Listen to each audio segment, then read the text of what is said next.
Diwrnod 8, Ynys Môn 2. Taith, diwrnod 8.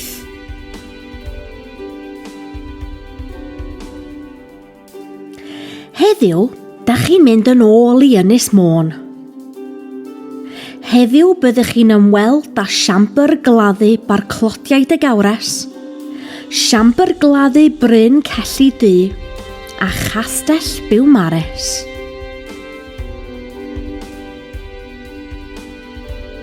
Gyrwch i siambr gladdu barclotiaid y gawres, wl 63 5TE. Gadewch yr A55 ar gyffordd 5 ac ewch tuag at Rosneigr.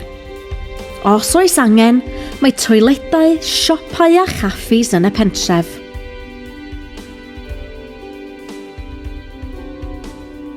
Siambr gladdu barclotiaid y gawres, wl 63 5TE. Ewch ymlaen i lawr yr A480 i borth Tre Castell a pharciwch yn y maes parcio uwch ben y traeth. Byddwch yma am oddeutu awr.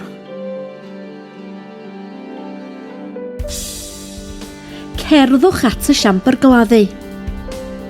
Cerddwch i lawr y llwybr ar ben y clogwyn tuag at y siambr gladdu, gan ddarllen y wybodaeth dehongli ar y ffordd.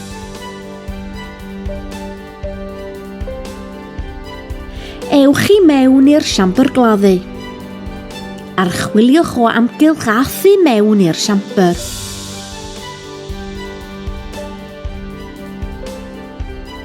Gyrwch i siambr gladdu Bryn Celli Du, wl 61 6EQ. Ewch i'r de ar hyd yr A480 trwy Aberffraw. Ar ôl mynd trwy Fryn Siencyn a chyn cyrraedd Plas Newydd, fe welwch yr arwydd ffordd i droi'r chwith am Fryn Celli Du.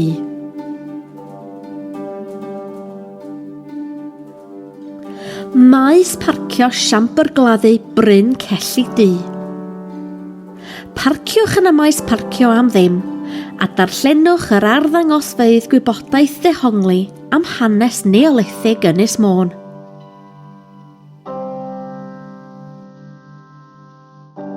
Y siambr gladdu. Cerddwch ar hyd y llwybr i'r siambr gladdu a darllenwch y wybodaeth dehongli.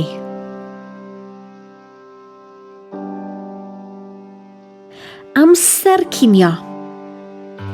O'r maes parcio, ewch yn ôl i'r briffordd a throwch i'r chwith tuag at Borthaethwy. Mae safle'r ymddiriolaeth genedlaethol Plas Newydd a phentref Porthaethwy yn ddau opsiwn da i stopio am ginio. Stori'r Mabinogi am heddiw ydy breuddwyd Rhonabwy.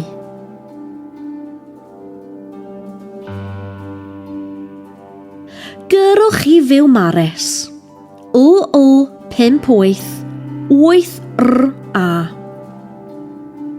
Teithiwch trwy Borthaethwy ar yr A545 i Biwmares. Pan gyrhaeddwch Biwmares, gyrwch trwy ganol y dref, heibio'r castell ac i'r maes parcio ar ei chwith ar ôl y parc.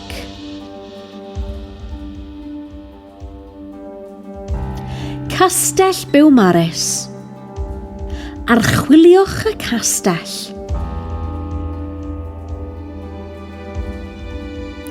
Tref Biwmares. Ar ôl ymweld â'r castell, archwiliwch y dref a glan y môr. Amser mynd adre a gwneud eich gwaith cartref. Ar ôl eich diwrnod, mae yna weithgaredd mwy agored i chi ei wneud. Mae'r gweithgaredd hwn yn gofyn i chi ddefnyddio'r hyn rydych wedi ei ddysgu yn ystod y dydd, a gallwch ofyn eich tiwtor dosbarth wirio'ch gwaith.